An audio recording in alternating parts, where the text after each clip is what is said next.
I'm not just hiring an executive role, I'm building executive team.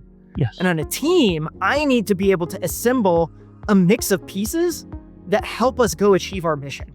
It's easy to build a company with a fully remote culture or a fully in-office one, but that hybrid where you've got some people one way and some people the other, I think is really hard to lead. I think this is one area where, like, if I'm gonna micromanage it, this is probably the best place to do it. How do you use Zapier in your interview process? I tend to use it pre and post interview to help me research candidates. You're gonna inevitably just get one tiny little piece of the puzzle about this person, and then you're gonna go make a hiring decision on them. And so if there's anything you can do to increase the surface area of knowledge you have over this person to collect more puzzle pieces, you should collect them, because you're gonna make a better decision at the end of the day.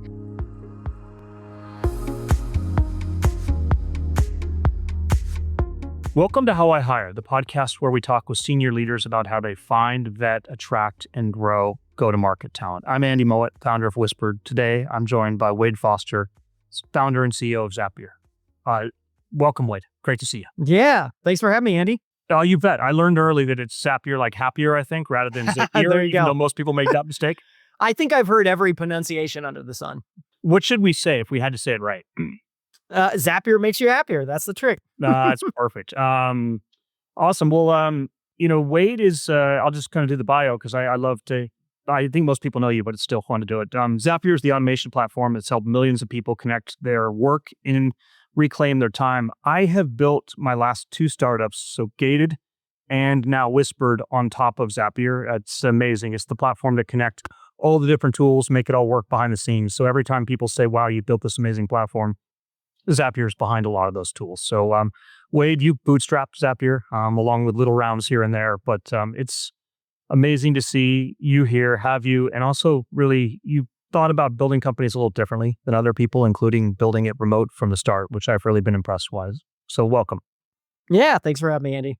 Yeah, given the remote nature of Zapier, I'm curious, how do you think differently about building out your overall team and then in particular your leadership team? If the emphasis is on like what's different about a remote leadership team versus, a non-remote leadership team, I don't know that the differences are that big. What I suspect, though, is that the bar for excellence is higher inside of a remote environment. And specifically on a few key dimensions. I think one, your communication skills have to be excellent. If you're not communicating crisply, often, directive, you're probably going to find that people feel out of the loop, they feel confused, and you're not going to get the execution that you want at the end of the day. Mm-hmm. And so I do think that the standard on that dimension is pretty high. I think the second thing is, as a leader, the bar for excellence on your team has to get reset. You're used to maybe competing for talent with folks who are local to you. And so you know what great looks like in your local market, but does that mean you know what great looks like in your global market?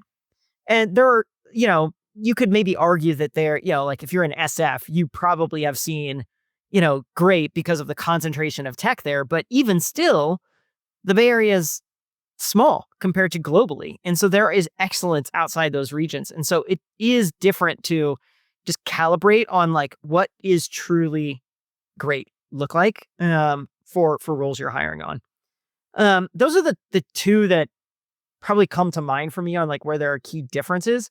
I think most everything else is pretty similar. Like you gotta have a vision, you gotta know the skills, you gotta like, there's all this other stuff that's like good in an office, good remote. And like, you have to be good on those dimensions.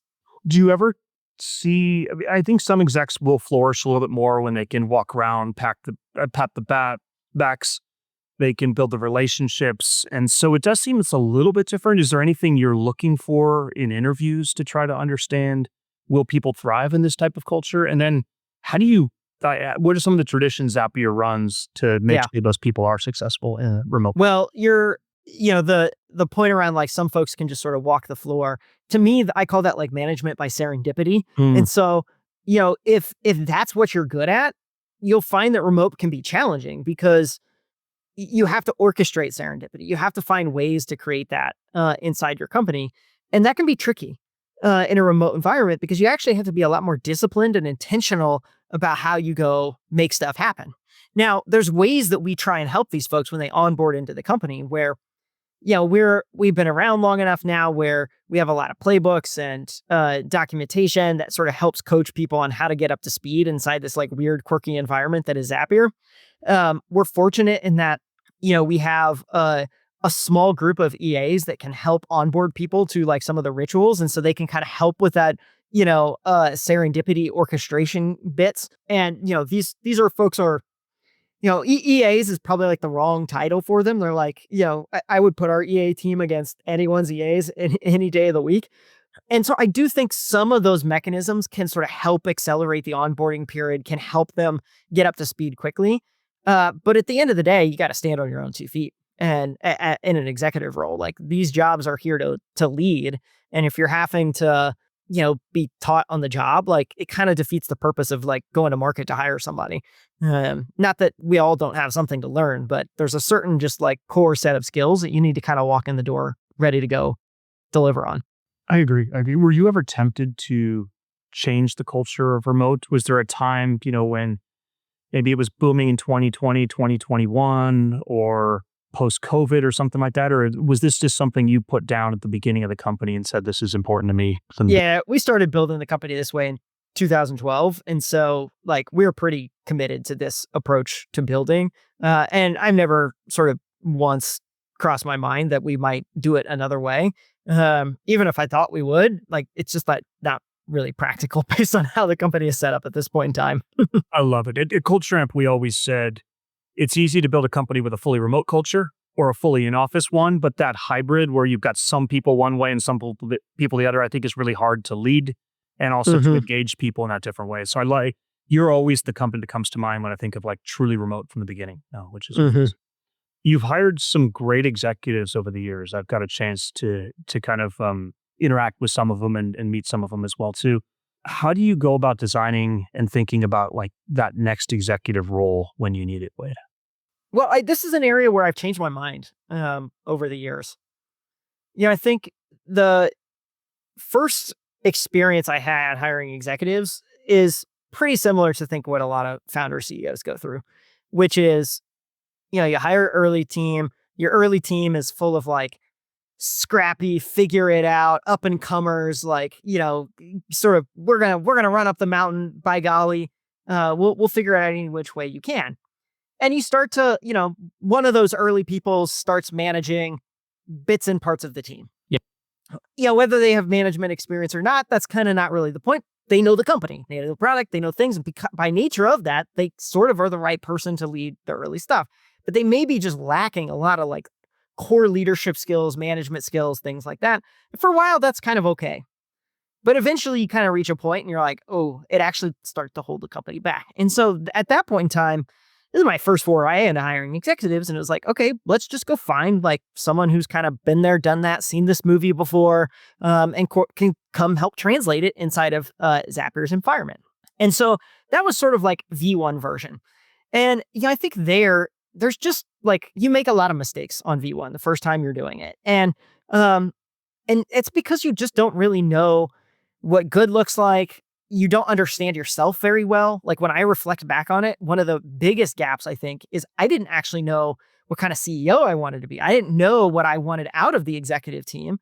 And so I might have hired individually good people, but I didn't know how to like turn it into a team very effectively.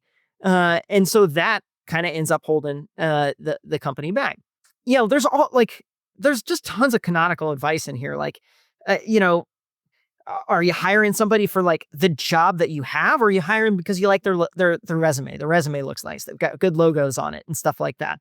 I made that mistake. You sort of subconsciously tell yourself you're not making that mistake, but then you kind of look back in hindsight, you're like, I think I maybe fell for it. And so you run into that issue. But I think ultimately what really started to crystallize for me on what it means to hire a great exec team was a couple things. One, I started to realize, okay, I'm not just hiring an executive role, I'm building executive team. Yes. And on a team, I need to be able to assemble a mix of pieces that help us go achieve our mission. And yes, part of assembling a great team is having the functions at the table. So if you're in, a tech company, it's like, yeah, I need engineering represented. I need marketing represented. I need sales So you need these functions represented. But as much as you need those functions represented, you also need other certain behavioral traits at the table. You probably want somebody who is bold and risk taking. You probably want somebody who is operationally sound. You want somebody who's thinking about, strong communication and storytelling for the company. And, it's rare that like one individual embodies all of these traits. Yep. And so you start to realize like, oh, on the team, we need these traits well represented as much as we need the disciplines represented.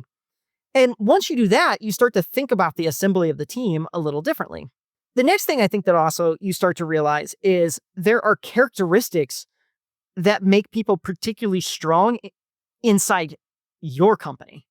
And that is a learning curve because there are many successful executives out there who might not do well inside of different contexts. And so you have to assess, okay, well, if they were plopped in my context, is that going to set them up for success or is that going to set them up for failure? And in order to know that, you actually have to know enough about your own context. And so that means you have to learn what makes your team tick. Like, what does excellence for you look like? And that probably means you have to look in the mirror a little bit and say, okay, well, what makes me tick? What am I good at? But also, like, where do I have weaknesses? Where do I have gaps that I need help? And I firmly believe in the theory of leadership where you want to double down on your strengths. And so it took me a minute to realize, okay, here are the things that I am good at, and I'm going to be unashamed about being good at those things.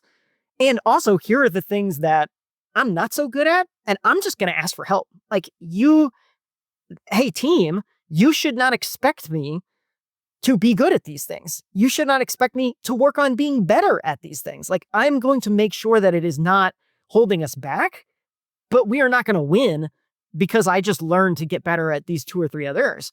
I am bringing you in because you're here to help me cover my backside on these places. I couldn't agree more. How do you communicate that to people? Like, I've always done the user manual concept of, I know what I am and what I'm not.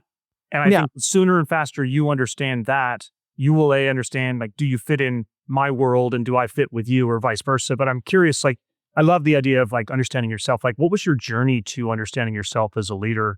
And then how do you embed that in the company, the culture, the hiring? I mean, I wish I had like some shortcut here, but I think it's a lot of trial and error. At Zapier, we run a lot of engagement surveys, so you get feedback that way. Yep. We've done like 360s, like real deep 360s before, and that tells you a lot. At every exec offsite, we do some version of like Pits and Peach. And, Peach is like, here's what you're great at. Pits is like, here's where you're not. And so we're giving each other feedback. And just, over the course of a decade doing this, you start to piece together a picture of you're like, oh, okay, yeah, these are the things I'm good at. Like, people tell me over and over again that these are some things I stand out with. And then there's some things that stand out as things I'm not so good at. And you also start to hear repeated themes in and around that. And, I think the first time you hear it, especially on the negative side, it can be like pretty soul crushing, especially if you thought you might be good at that. And so like, you really do have to like wrestle with that. But over time, I have found, I don't let it get to me as much because I have some incredible strengths and I'm going to go play to those things. And I have a superpower, which is that I can hire an executive team and that team can help me with these other things that I know I'm not that good at. People have told me over and over again, and like, let's just work on creating an environment where those weaknesses are not magnified, but instead minimized. I couldn't agree more. I think there's this maturity that we all go through. It's like in our 20s, we're trying to fit more things in tool belt, try more things, make ourselves good at things. At some point, we reach this point where like, I'm just never going to be good at X, and I'm okay with that.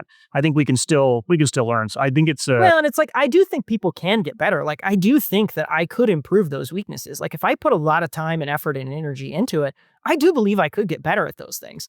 But when I just look at the company, like, it's going to be way more value for the company if I put all my time and energy putting effort into things I'm already good at. Like, what happens if I put the effort there? We're going to get way better returns than if I tried to just shore up this thing where, my ceiling on those areas, it's just not that high. Whereas my ceiling on these others, like there's a chance I might be world class at these things. And so it's just better to put that investment there. What's an example of where you hired a senior leader and they well complemented something where you needed them to complement you? Our CPO, Chief People Officer, Brandon, he and I are someone we've worked together for a long time now. I mean, I have this in a lot of places. He was just the first name that come to mind, but I care a lot about the culture and the people and the teams that we're assembling here at Zapier. And so I generally can think through like, okay, here is how I want a program to work. Here's how I think about the ideal recruiting process. Here's how I think about how compensation and this, that, or the other should work. Whatever the topic is, I have strong opinions on those. I don't want to totally delegate that to a chief people officer. I want to go partner with them. But one thing I know about myself is I also don't necessarily have the time or the energy to go stress test a bunch of these policies internally, roll out the change management, help them land perfectly across all these organizations. I got other stuff to work on. And he's great at that. Like he loves doing that stuff. And so he can take these nuggets of an idea and he can push back, he can riff, we can partner on building the thing. But then I can just trust like he's going to go make this stuff happen without me having to, get into the weeds and ensure that we're executing on every little last element of it perfectly. I'm fascinated. I always love the drink your own dog food conversation at companies, right? Like I'm imagining when I've seen you write, when I've interacted with some of your team, I'm always impressed at how you're always using Zapier for everything. Like you talk about taking an idea and putting it into a process. I will dive a little deeper into like the interview process either here or in a couple minutes. But I'm curious, like when you have one of these ideas and you put it into practice, like how often does Zapier eat your own dog food, use your own tooling versus like look at external tools to put a process into place? Yeah, we have a whole Zapier on Zapier like program now internally. In the early days, it was just pretty informal. Like everyone, just kind of did it by default. And that still existed. But I think we found as we got larger, there were areas where Zapier wasn't like well suited for that job. Yeah. And the default would be, okay, we're going to go look for something off the shelf. But when we went and looked at those use cases more closely, we realized actually Zapier is not far away from being able to solve that use case as well. And so by putting in place the Zapier on Zapier program, it created as a specific feedback loop where when someone is going to procurement saying, I want to go buy X, the default answer is like, well, have you tried to do it on Zapier? If the answer is no, it's like, well, you need to go back and try. And if the answer is yes, we're like, okay, well, what feedback do you have for like why it was not possible? And then that creates like a nice feedback loop back into the product org where we can say, okay, well, should we go do something about that? And look, there's some things like we would never build into the product. Like we are never going to be payroll processing. So of course, like there's a vendor that, if you're like, hey, I need to go buy a new payroll processor, which we don't really do anymore, but like, of course the answer is like, yes, go get a payroll processor. But there's lots of other like tiny little point solutions here and there that people might look at. And we're like, that's a Zap. Go build a Zap for that. Build an agent for that. I love the fact that you've been so thoughtful about when you use it and when you don't. To me, the embedding procurement is like that route to, it's like it's the workflow check off of that is so awesome. I remember at Box, I think we tried to build CPQ on Box and it just would never work no matter how hard we tried.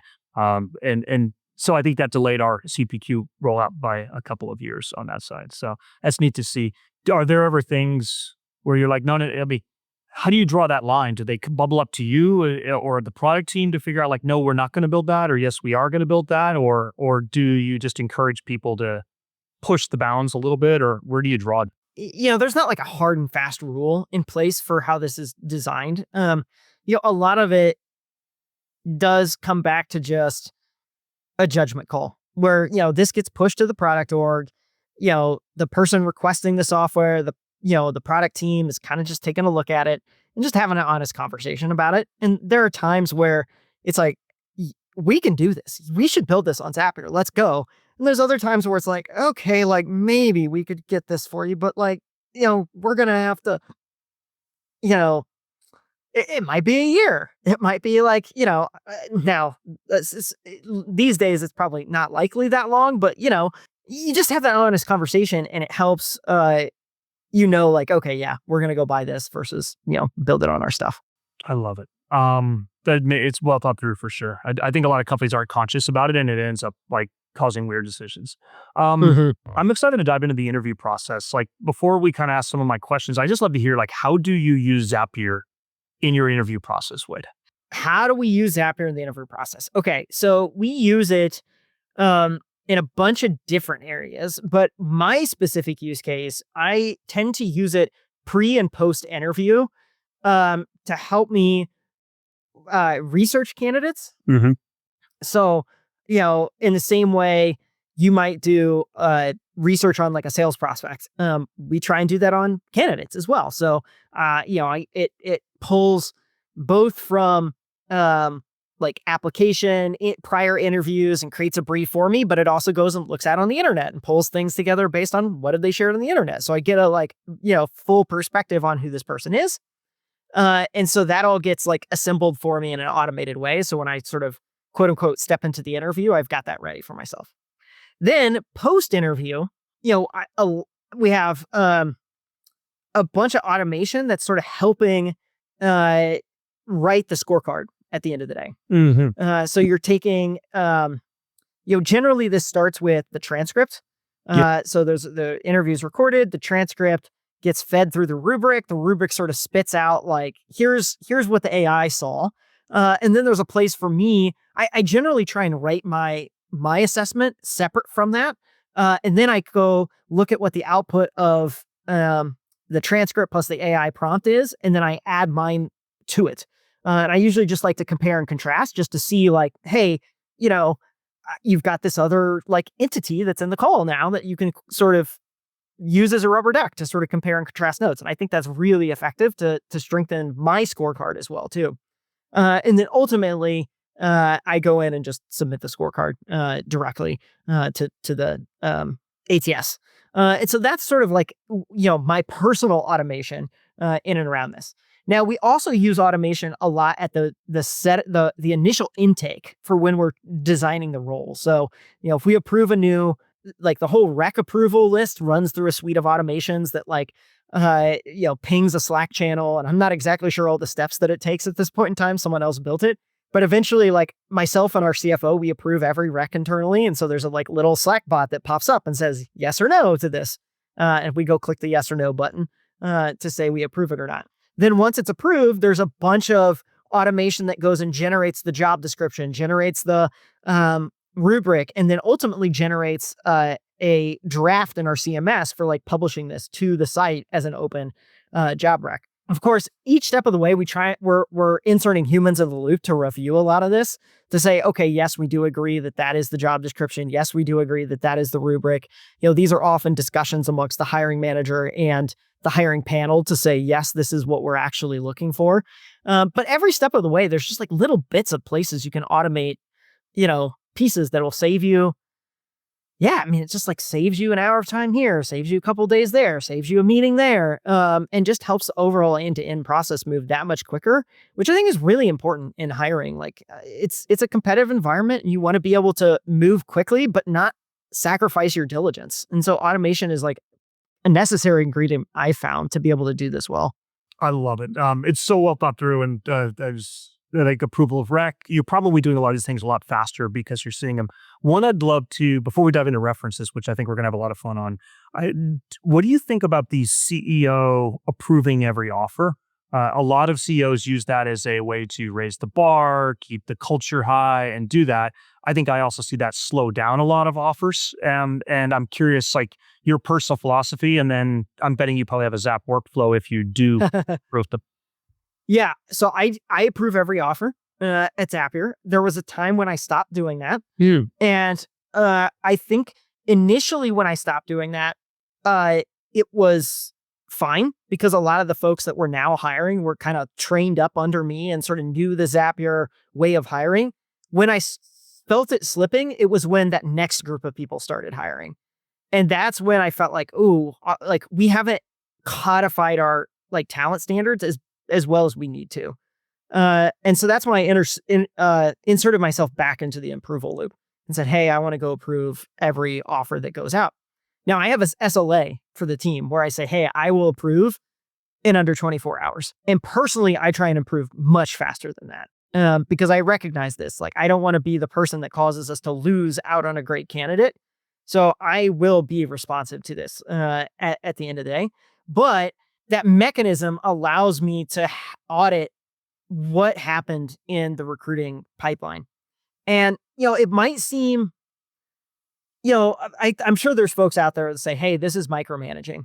But yeah, I think this is one area where, like, if I'm going to micromanage it, this is probably the best place to do it, because this is literally, you're bringing in the people that are going to build the future of your company. Yeah. These are the folks that you're entrusting to go solve the most important problems for you. And if there's one place I'm going to micromanage, that's the one where I'm like, I feel like I got to go do that to ensure that the standards are really high. Now, there's a fine line too that you have to balance, which is you want your team to feel ownership of the process as well at the same time. And if you do this process poorly, what happens is they'll just say, like, Wade, you make the hiring decision. And I'm like, oh, I don't want to make the hiring decision, because in a lot of places, I actually am not well equipped to say yes or no. So what I'm really trying to do is audit, were we thorough in our interviews? Did we ask good questions? Did we probe in the places that we probed, or needed to probe, that kind of stuff? And if those things are present, I will assume the candidate, yes, is a great hire at the end of the day.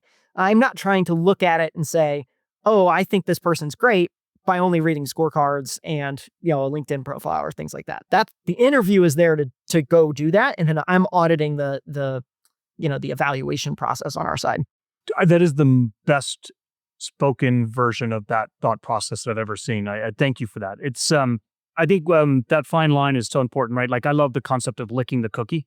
If you lick the cookie on the candidate, like, hey, I'm going to dig a little deeper, all of a sudden people start to back off and let Wade take the cookie and make the decision. But I love why it's there. The other reason I've heard that people do it is what you're basically saying, which is the process needs to work well. I need to know that you've been incredibly thorough in it and that you've written it up and you've asked all the questions we need to ask. And if that's happened, I'm generally going to say yes, unless there's some thing that I don't see there.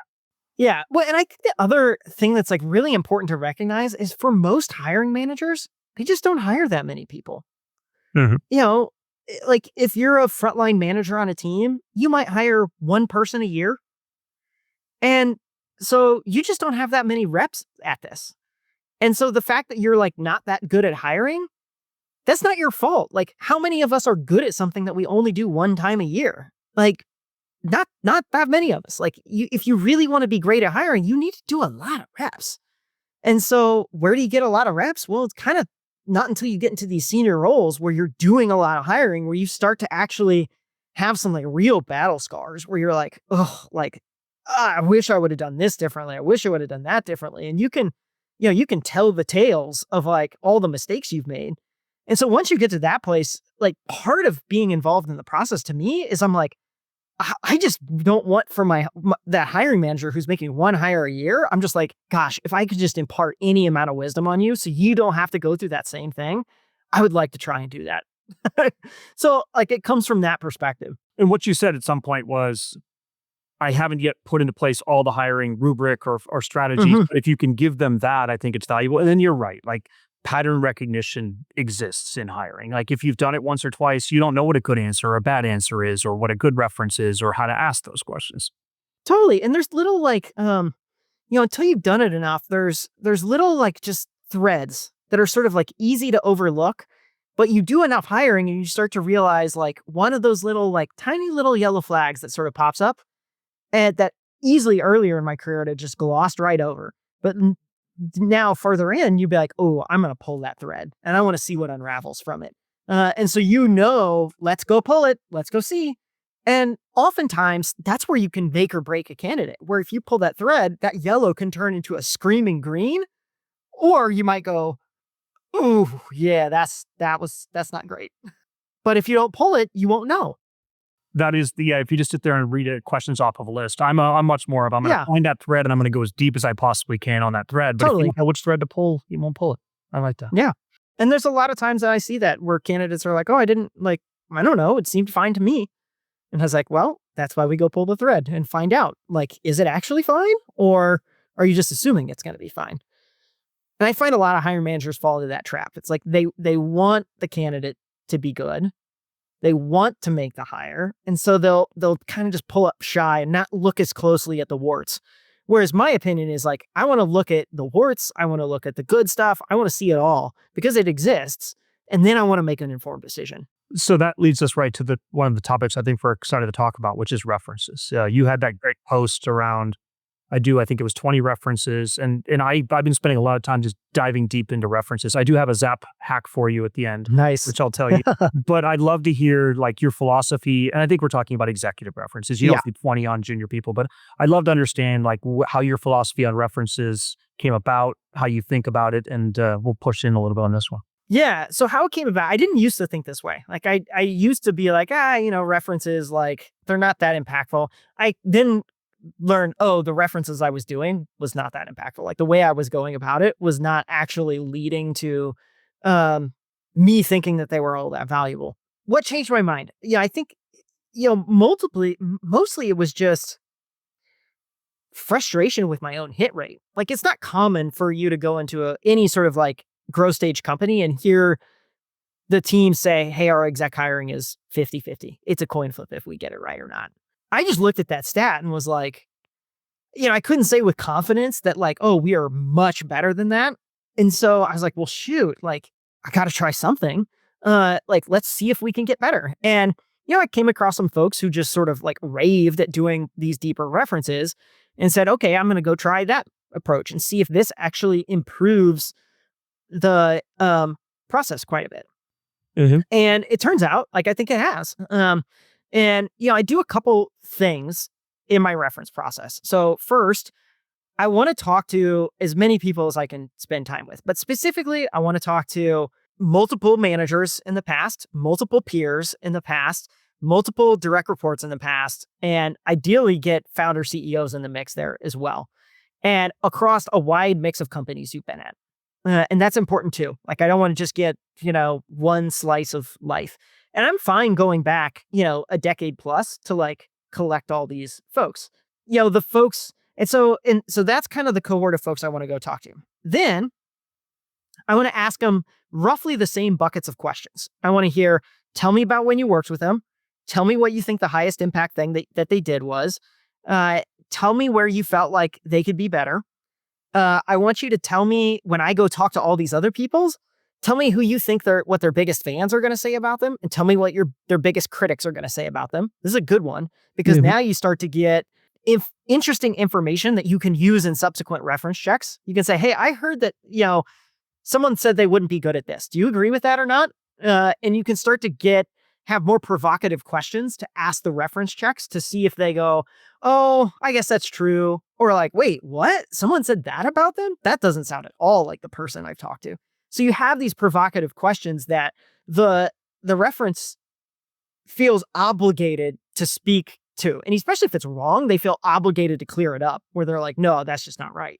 You also want to ask this question around, I want you to compare this person to the best person you've ever worked with. The best person's a 10 out of 10.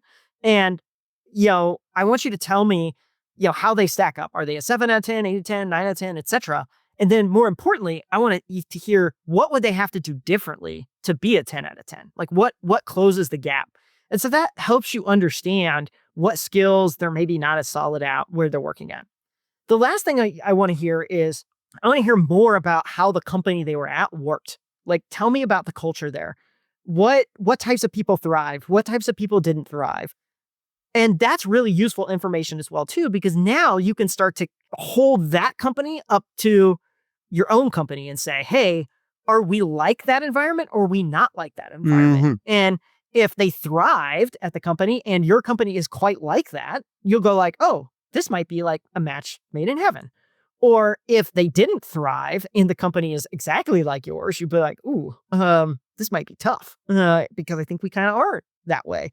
And so you just start to build this like richer mosaic of this person across multiple companies, across, a decade plus, and you really can understand them. Well, now I'm only doing this for finalists, right? This is kind of like the last one or two people you're talking to. Then you can go back to that person and say, okay, here's what I heard. Here's the things I thought like people rave about you. Here's the places where you have some growth improvements. Here's how I think that plays at Zapier. Like, I think these things are going to cause you to be excellent in this role. And here's some places where I'm like, I don't know. Like, I think we'd be taking a chance together. Like, this might make or break us if we're good at this. And then I just want to see how they respond to it. Do they take ownership? Do they say, yep, here's what I've learned. Here's how I think that plays out. And just have like a real honest conversation about that. And I encourage everyone to do the same for me, where I'm like, hey, you should go talk to people about me too. Like, I'm not a perfect CEO.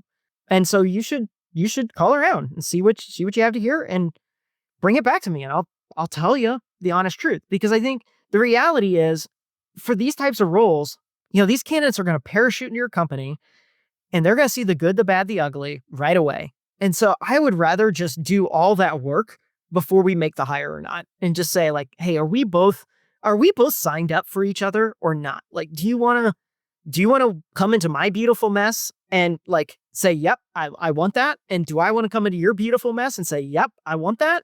Or do we look at it and say, you know what? Actually, I think there's a better place for you and a better person for us at the end of the day. That's what this is all about, is just trying to have that like honest conversation versus hoping that it is going to work out. And I think a lot of folks just sort of say, I've been great everywhere, or this person's been great everywhere. Of course they're going to be great for me. But rarely have I seen that work out. There's so like, you go talk to any executive in a tech and you can hear them say there was companies that I just kicked butt at. And there's others where it's like, I just wasn't very good there. Like, you'll hear that time and time again. I think this also helps people understand. It's a little bit of selling as well too, right? Because my manager, what it's going to get back to you is those 20 that you do. It's going to get back to the candidate. Wade really cares, and he's asking these questions. I always use this statement of, they're in the finalists. I'm just evaluating how they'd be a fit rather than I'm trying to figure out yay or nay. And I think people are a lot more giving of that. And they're like, wow, Wade's pretty excited about you. He's spending a lot of time asking deep questions because he cares about the cultural fit, which is really nice. Okay, so I've got 2 Zap hacks for you that I've learned from other companies, Wade. I'll be curious if you got them. So the first one is, every resume from everybody that ever passes through your ATS and gets hired into your company, you put into a database, and then you can look and see, did anybody back channel with that? Did anybody overlap with that person at all, right? So you can even go to the junior person at the company and be like, hey, I heard for, like 2 jobs ago, you overlapped with Bob in this job, would love to get your take. So I heard that on a podcast recently where Purcell's running that, right? So they're basically dumping resumes and using them for overlap. That seems like a totally logical thing just to do. 100%. Great use case. Yeah. The other one that I heard from folks at Fathom was, ask when you're interviewing the person, like, which people would say, how would people talk about you, right? And so you'd say that, and then they would say that, and you're never going to say I was a 10 out of 10 everywhere. So then you can turn around and ask those people. You can use it as prep for your reference calls, where you can effectively say, hey, Bob said, that you would say he is a 7 out of 10 on this. And all of a sudden that gives permission for somebody to start to go like, yeah, he kind of was, like, rather than just say he's always the most awesome or always the best. You're spot on. And I, on that last one, I do this with candidates too. So like, if you were to interview with me, if you do enough of these reference, you start to kind of know a lot of people. And so, I could say, hey, like, I know this person, this person, this person. When I give them a call, what do you think I'm going to hear from them? And you can also, I would ask you, I'd say, hey, I'm going to go call some people. I set the expectation. I am going to do some references. What do you think I'm going to hear from your biggest fans and your toughest critics? And so I give them a chance to tell me ahead of time, this is what I think you're going to hear. And that's a great test for like their self-awareness as well. Like how like, just do they understand how they come off with others? And, it's a great green flag to me when they can sort of pretty much nail those things and say, yep, here's, they're going to say, I'm great at this, this, and this. And I think you're probably going to hear, I kind of wasn't so good at these things. I love that. Okay, now I'll ask you another question. How do you figure out who to ask for back channels? Like, I've talked to tons of recruiters in the last couple months on this one. They're going to line up, like the LinkedIn's like, who do I know and who's lined up? But do you have anything more technical that you're doing that? We're building the infrastructure right now to basically take in a LinkedIn use the Swarm and Scale Stack and a couple and probably a little bit of Zapier to figure out who should we ask for so we don't miss anybody. But it seems like everyone just kind of lines them up and just looks. But I'm curious how. Yeah, this is one area where it's pretty manual for me still. So, generally I'm just asking them for like, hey, who should I go talk to? I want to have this bank of people. When I go talk to those folks, I ask them, who else should I be talking to? And usually there will be like a consistent set of names that pop up where it's like, they worked with this person a lot. They will have something to say about them. And so then you go reach out to them and say, hey, what's up with this? And so, you kind of do that enough and you're probably going to find, who was the circle around this person at their job that's going to have the best insights. And that's the most important thing. You don't want to get stuck with a reference who is more like personal references are nice where it's like, oh, I worked with, Bob. Bob was great. He was da-da-da-da. But it's like, what projects did you work with him on? It's like, well, we didn't actually overlap that much on many projects, but I always had a good time with him. And it's like, okay, well, that's nice to hear. But that doesn't really tell me much. Like I want to talk to the person who was in the trenches with Bob and, has seen Bob at his best and Bob at his worst. And I want to know what that person has to say. I like that a lot. One thing my favorite answer is I would hire them again. I had one person that literally like 5 people at the same company were like, is this person looking? Can I hire them? And you go scribble that down and do that. I mean, you would be surprised how rare you come across that person, but it does happen where you'll be talking to someone, they're like, just hire them. Like, why are you asking me more questions? Like this, it's like, I'm happy to answer these questions. Like I can tell you, but like, you should just hire this person. Like you sometimes get those where you're like, okay, like I get it. I still want to know. I still want to know why you're getting after that. But that does happen, but it's rarer than you would think. I think all of us we have some strengths. We have some weaknesses. Is that kind of just the truth of it? So when you do 20, if you did it on me, you're going to find that person that I just did not mesh with. I guess when you're doing 20, you're getting enough data points, but how do you adjust or calibrate for that bad reference on maybe a good person? Yeah. I mean, ultimately, I think at the executive level, you're not looking for 100%. Mm-hmm. In fact, in some ways, like all green is a little fishy too. Yeah. And you got to be careful. Like this is where it's a judgment call. And this is where you really have to understand it well. But, if you are a successful leader, that means you probably are some mix of like demanding and supportive. And that demanding side of the house probably is going to show up in those references. And not everybody's going to love that all the time. You're probably going to have a place where you're like, yeah, I was demanding of this person, but like, it probably didn't land the way I wanted it to. If I could do it again, I'd probably do it a little different. And, mostly what you're trying to hear in those situations is like, I'm not going to shy away from being demanding, but there's an approach I could have taken that was a little different. Like, that's kind of what I'm trying to get a sense for. Because the most common complaint you have is generally like, yeah, they had high standards, high demanding, and like that kind of rubbed the wrong way inside the organization at times. That's the most common one you run up against. Every now and then you run up against like a super red flag where it was like unethical behavior, like low integrity things. But I find that's generally not that common, which I think speaks to just the quality of the industry we're in. I agree. I like how all of your different reinforcing loops work together, right? Like you can't do the 20 without also getting the feedback back. You can't do just reportees, but not people that directly reported to you. It's really well thought through. And I'm sure it created a little buzz when you posted it, but I love how deeply thoughtful you are. Well, yeah. And I think that's where like, it's easy to sort of, I think for people to take one of these tactics and sort of poke holes in it. But I think at the end of the day, the way I think about hiring is, you're going to inevitably just get one tiny little piece of the puzzle about this person. And then you're going to go make a hiring decision on them. And so if there's anything you can do to increase the surface area of knowledge you have over this person to collect more puzzle pieces, you should collect them because you're going to make a better decision at the end of the day. And each one of those puzzle pieces is going to come with some bias and come with some, weird factual inaccuracies, etc. And that's okay because you're going to collect as many as you can. And by having more of them, you're probably going to have a better answer than having less of them. And I think some people would argue, well, this thing is biased or wrong, so I'm not going to look at it. And I take the opposite approach where I'm like, actually, just the more data you have, the better you're going to be, even if like all data is biased in one way or the other. But in aggregate, you're going to sort of try and wash the bias out. Yeah.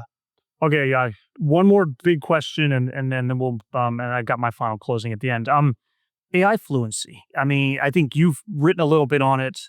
Increasingly, if you are not, everyone should be using ChatGPT at this point. But Yes. I'm curious, if you're not doing that, you should just stop with the job market. But I'm curious how you folks evaluate AI fluency in the hires that you do. We're getting better at this. I think when we first started, it was a little bit of self-reporting. So I'd be like, hey, Andy, tell me what tools are you using? What do you like? What do you don't like? And so you just sort of self-report back to me, and I would just make a judgment call. I'd be like, okay, like that sounds pretty good. Or like, actually sounds like Andy's just barely dabbled around with it. So that's kind of where the first version of this was just, hey, why don't you just tell me and I'll just make an assertion of if I think that's good or not. More recently, we're doing more like skills assessments and trying to bake that into the process. Here, like, I don't know that I've got like any sort of magic bullet for folks, but you kind of do some of the things where you'll say like, hey, I don't know, if I was hiring someone for a marketing job, I might be like, here's an Excel file that's got a bunch of data in it. In an hour, can you come back with like some marketing campaigns to like tell me what you're doing? You can use any tool you want to use. And so you just might go see like, well, how far did they get? Like, do they spend the whole time like just trying to like do Excel stuff? And you're like, well, that's probably not the best way about it. Versus like, do they upload it to Excel and say like, hey, can you segment the data in one particular way or not? And come up with like different audience types I can go after. And then, okay, great. Based on these audience types, do I go to like Lovable or Replit and like try and build some landing pages? Or do I go to, Canva and try and build some ad stuff? And just kind of see like, how far do they get? How creative do they use? Like what's the breadth of tools they're using at the end of the process?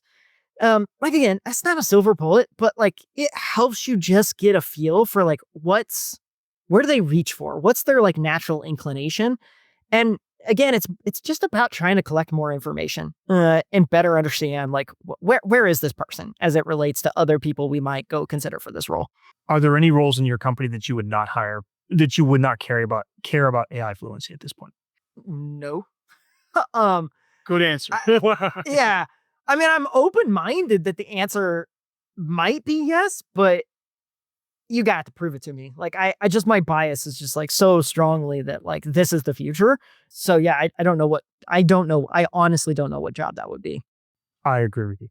Well, Wade, I could probably ask you questions for another hour, but our traditional closing question, which is, who was the best hire you ever made and why?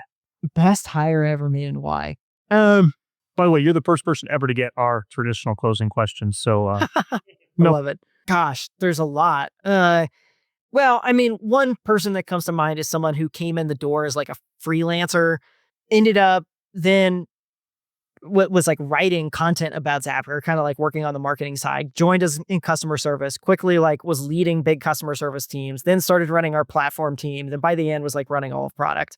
And, it was just someone who just like took extreme ownership, like extremely scrappy, like dove into the data, really tried to understand, what's most impactful for customers, and then showed up every single day to try and go make it better for them. I just don't find that many people with that kind of flexibility to sort of like work across like functional lines, work across all these different areas, and sort of no matter what domain you put them in, they kind of find a way to walk out and be successful. And I think that's just pretty impressive when you find someone like that. Couldn't agree more. And those people are rare.